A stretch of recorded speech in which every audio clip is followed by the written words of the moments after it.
I never thought my marriage would end with a police investigation.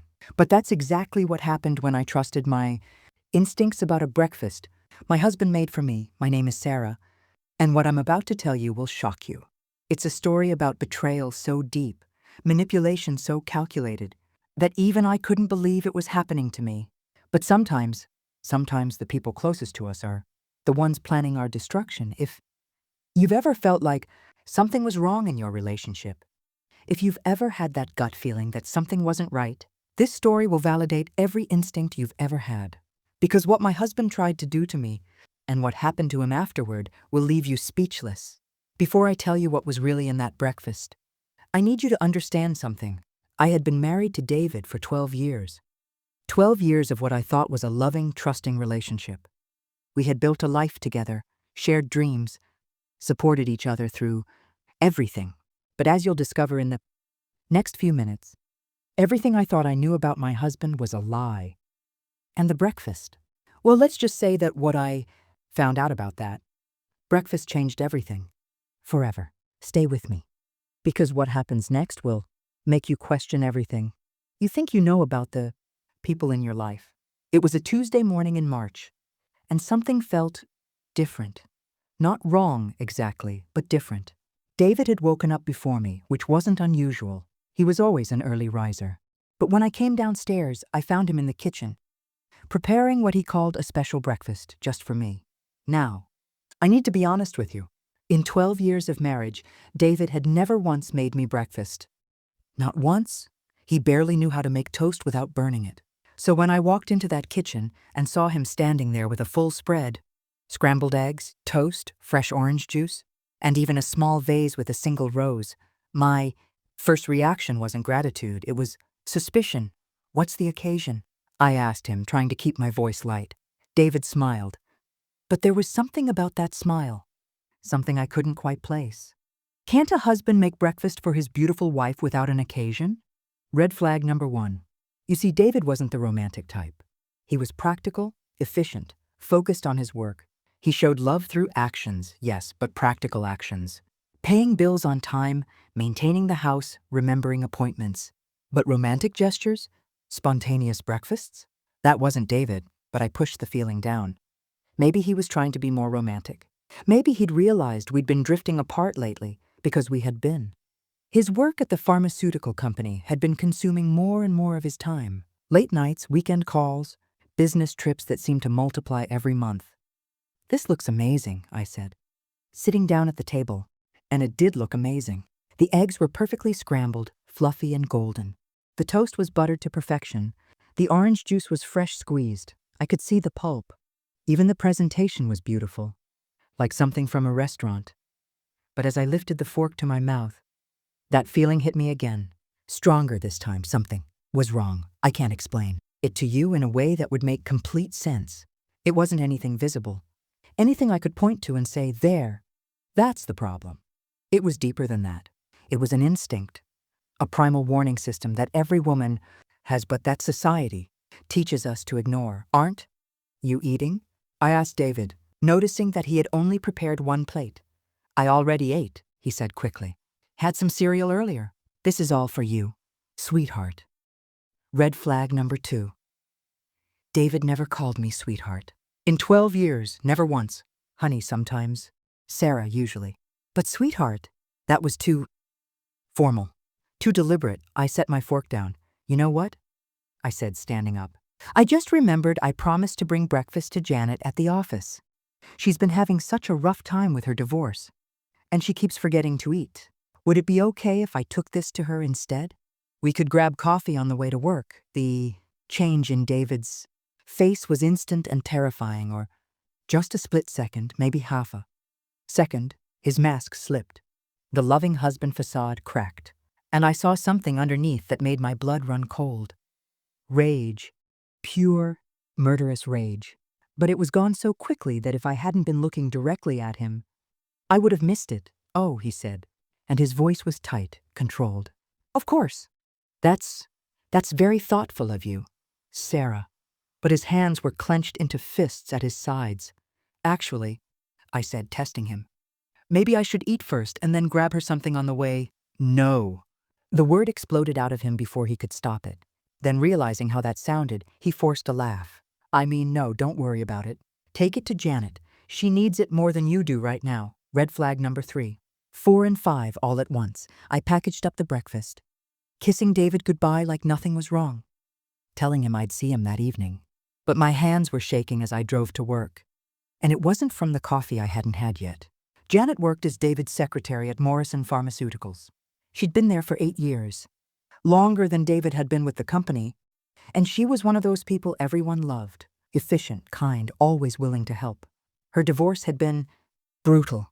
Her ex-husband had left her for a younger woman and was trying to take everything in the settlement. When I arrived at the office, I found Janet at her desk, looking tired and overwhelmed as usual. Sarah, she said, surprised to see me. What brings you here so early? David made breakfast this morning, I said, setting the container down on her desk. A beautiful spread. But I wasn't very hungry, and I thought you might appreciate it more than me. Her face lit up. That's so sweet of both of you. I have to admit, I've been living on vending machine coffee and crackers lately. Please, eat it while it's still warm, I insisted.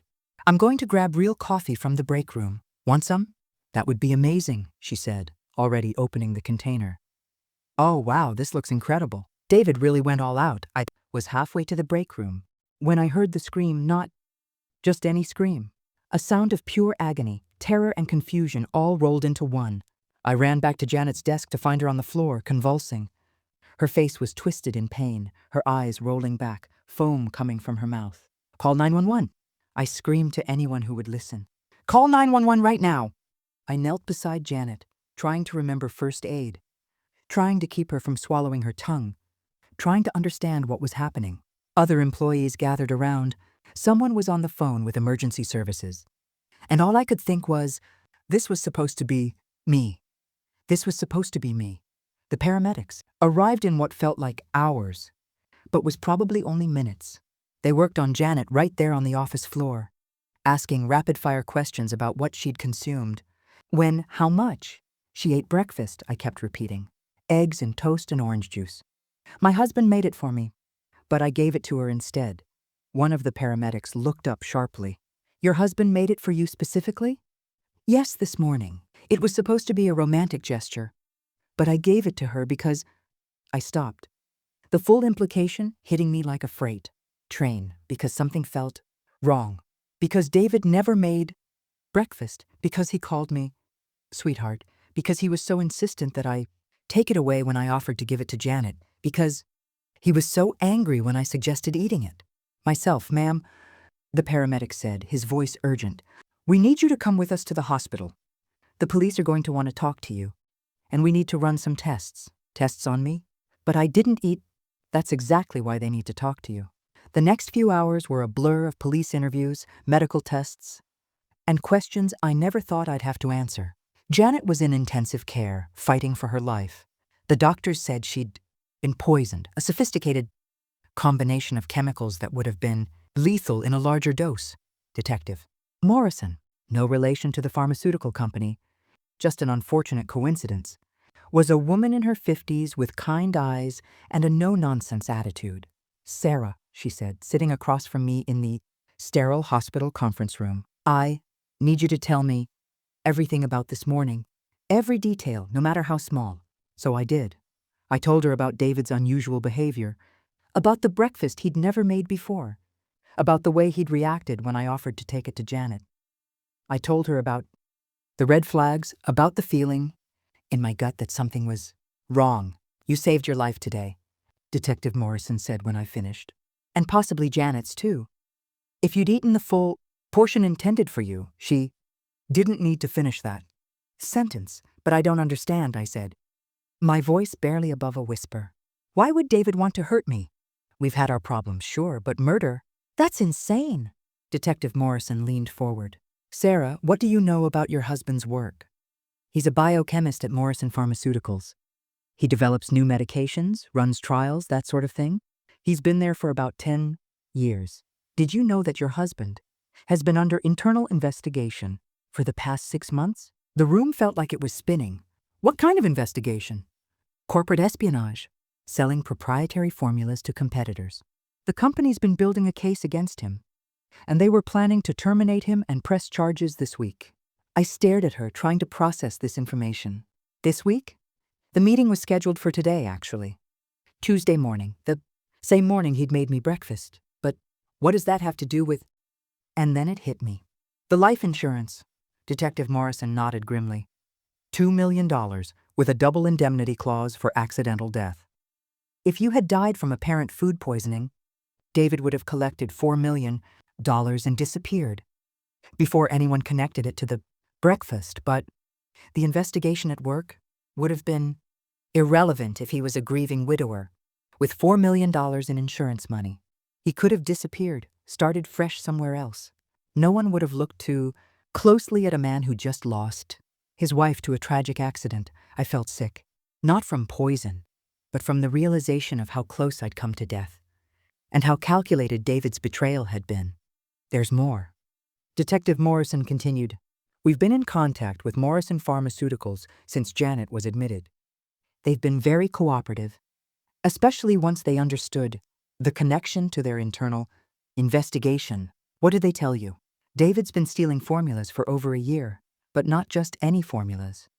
He's been specifically targeting toxins, poisons, experimental compounds that wouldn't show up in standard autopsy screenings. The breakfast this morning contained a cocktail of 3 different substances, all of them David's specialty. The pieces were falling into place, and the picture they created was horrifying. He's done this before, hasn't he? I whispered. Detective Morrison's expression confirmed my worst fears. We're looking into it. There have been 3 unexplained deaths in the past 18 months, all connected to David in some way. A former colleague who died of apparent food poisoning at a company picnic, a neighbor who had a heart attack after David brought over homemade soup when he was sick, and, she hesitated, and what? Janet's ex-husband. My blood went cold. Janet's ex-husband died? 2 months ago. Apparent heart attack. David was the one who suggested Janet take time off for the funeral. He even helped her with the arrangements. I couldn't breathe. You think David killed Janet's ex-husband? We think David has been practicing, perfecting his methods. And Janet? Janet might have known something. She handles all of David's correspondence, his meeting schedules, his travel arrangements. If anyone would have noticed patterns in his behavior, it would have been her. So this morning, David was planning to kill 2 birds with 1 stone. Eliminate his wife to collect the insurance money, and eliminate his secretary who might have become suspicious about his other activities. He had gotten a smaller dose than intended, enough to nearly kill her, but not quite enough to finish the job. Where is David now? I asked. That's what we're trying to figure out. Detective Morrison's phone rang, and she answered it with a sharp, Morrison here. Her face grew increasingly grim as she listened. Understood. Yes, she's still here. We'll be right over. She hung up and turned to me. Sarah, I need you to stay calm. David's not at work, and he's not at your house. His car was found in the parking lot of Morrison Pharmaceuticals, but he's nowhere to be found. He ran? It looks that way. But here's the thing. When our team searched his office, they found something that changes everything. We drove to the pharmaceutical company in silence, my mind racing with questions I was afraid to ask. The building was swarming with police cars, and I could see employees gathered in small groups, whispering and staring. Inside David's office, Detective Morrison led me to his desk, where several evidence bags were laid out. We found these in a locked drawer, she said, pointing to what looked like a journal. It's detailed records of every poisoning he's committed over the past 2 years. 2 years? Sarah, your husband is a serial killer, and you were supposed to be victim number 7. She opened the evidence bag and carefully pulled out the journal, flipping to a marked page. This is from this morning's entry. He wrote it before you woke up. I read the words in David's familiar handwriting, and they made me sick to my stomach. Day of reckoning. Sarah suspects nothing. The breakfast contains Formula X47 combined with CR3 and a mild paralytic. Should take effect within 15-20 minutes of consumption. Symptoms will mimic severe food poisoning, followed by cardiac arrest. Autopsy will show natural causes. If they even bother to look closely, Janet has been asking too many questions about my travel schedule and the client meetings that don't exist. She's becoming a liability. If Sarah gives her the breakfast as planned, 2 problems solved at once.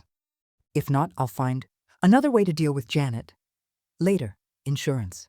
Money will be available within 30 days. New identity documents are ready. By the time anyone connects the dots, I'll be in South America with a new name and $4 million. I couldn't finish reading. He planned this for months. Longer than that, Detective Morrison said. Look at this. She flipped to an earlier entry. Dated almost a year ago. Sarah's life insurance policy upgraded successfully. She never reads the paperwork I bring home, just signs where I tell her to. The double indemnity clause was easier to add than expected. Now I just need to plan the perfect accident. Practice runs have been successful. Robert Morrison, no relation to the company, was perfect. Neighbor, isolated, no suspicious relatives. The soup delivery method worked flawlessly. Heart attack in under an hour. No questions asked. Margaret Chen at the company picnic was trickier, but the potato salad provided good cover. Too many people around, though. Need quieter methods for future work. I was shaking. He killed all. Those people just to practice? To get ready to kill me? It appears so. But Sarah, here's what's really disturbing. He's been documenting everything with scientific precision. Times, dosages, methods, results. He's been treating murder like a research project. Detective Morrison flipped to another section of the journal. This is his victim profile analysis. He's been studying each person he planned to kill, learning their routines, their weaknesses, their relationships. She pointed to a section labeled Sarah Target. Profile, subject, Sarah Elizabeth Morrison, maiden name. Chen, no relation to Margaret Chen. Pure coincidence. Routine, predictable morning schedule. Usually skips breakfast due to morning meetings. Perfect opportunity for special breakfast surprise. Personality, trusting. Conflict avoidant, unlikely to question romantic. Gestures, even if out of character. Social connections. Limited close friends. Family lives in different state. Death would not generate excessive scrutiny. Weaknesses. Tends to overthink but dismisses gut instincts in favor of logical explanations. Can be manipulated through guilt and romantic gestures. Reading about myself like a lab. Specimen was horrifying, but what came next was even worse. Backup plan, if breakfast method fails. Subject has severe allergy to shellfish, keeps EpiPen in purse and bedroom, can introduce shellfish extract into vitamins or skin cream. Reaction will appear natural and accidental. He knew about my allergy, I whispered. He was going to use that to kill me if the poison didn't work. Detective Morrison nodded grimly. The level of premeditation here is staggering. But Sarah, there's something else. Something that might help us find him. She flipped to this very last entry in the journal, dated that morning. If Sarah doesn't eat the breakfast and gives it to Janet instead, plan becomes more complicated but not impossible. Janet's death will buy time and eliminate witness.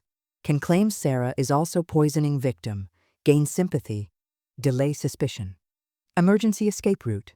Storage unit Mar 47 at Secure Store. Facilities contains cash, documents, and supplies for 6-month disappearance.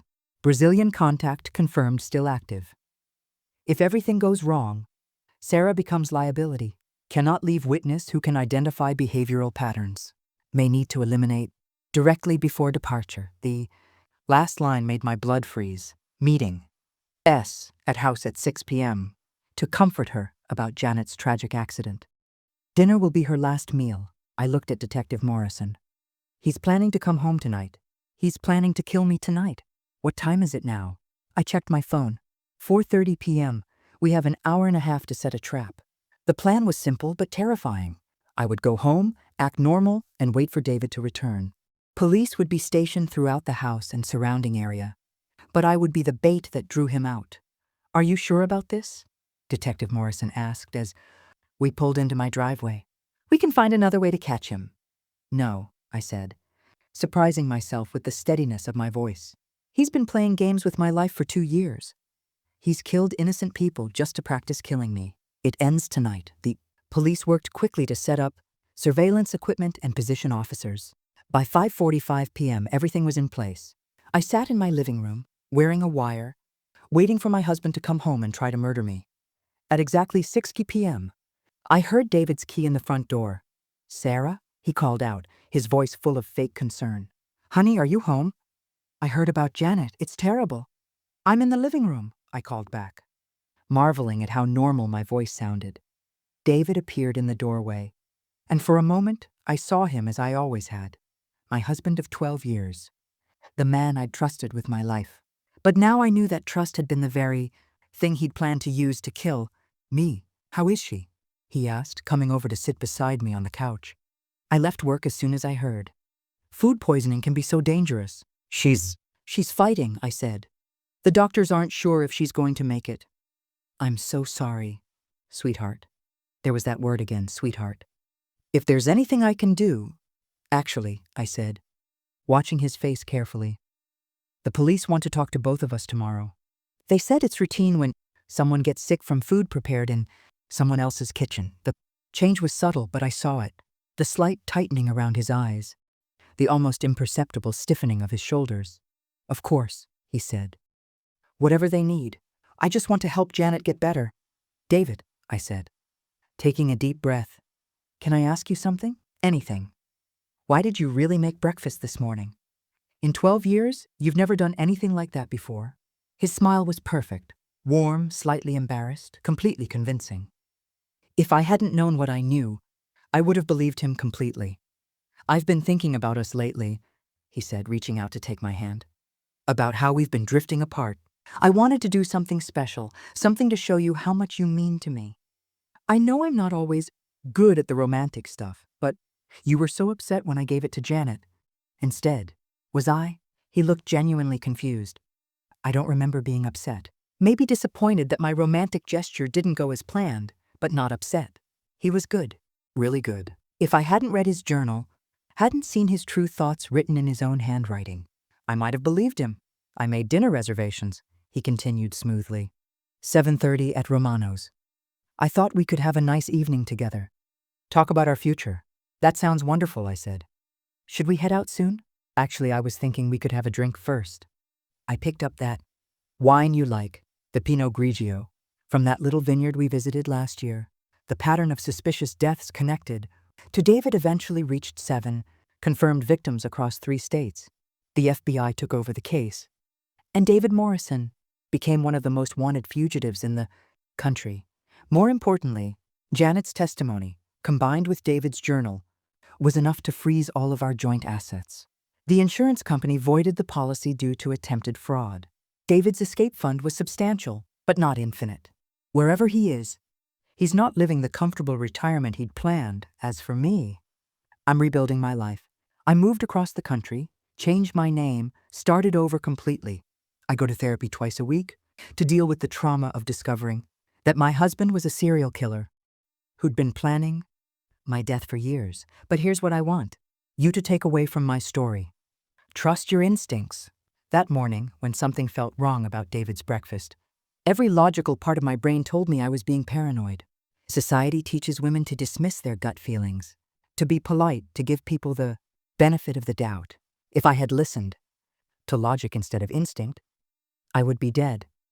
If I had eaten that breakfast to avoid hurting David's feelings, Janet and I would both be dead. If I had dismissed that uncomfortable feeling as silly paranoia, David would have gotten away with murder. Your instincts exist for a reason. They're the product of millions of years of evolution, designed to keep you alive. When something feels wrong, don't ignore it. Don't rationalize it away. Don't worry about being impolite or hurting someone's feelings. Trust yourself. Your life might depend on it. Janet is doing well now, by the way.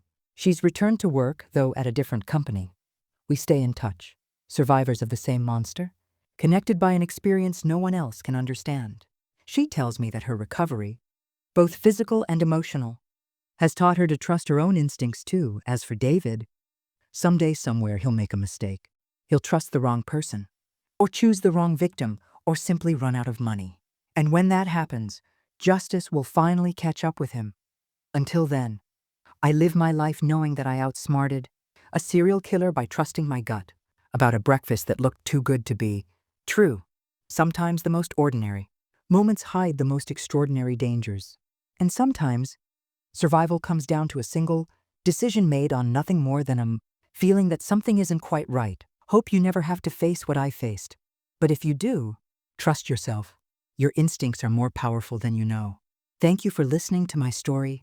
If it resonated with you, please like this video and subscribe for more real stories of survival, betrayal, and the strength we find when our backs are against the wall. Your engagement helps other people find these stories when they need them most. And remember, if something feels wrong, it probably is. Trust yourself.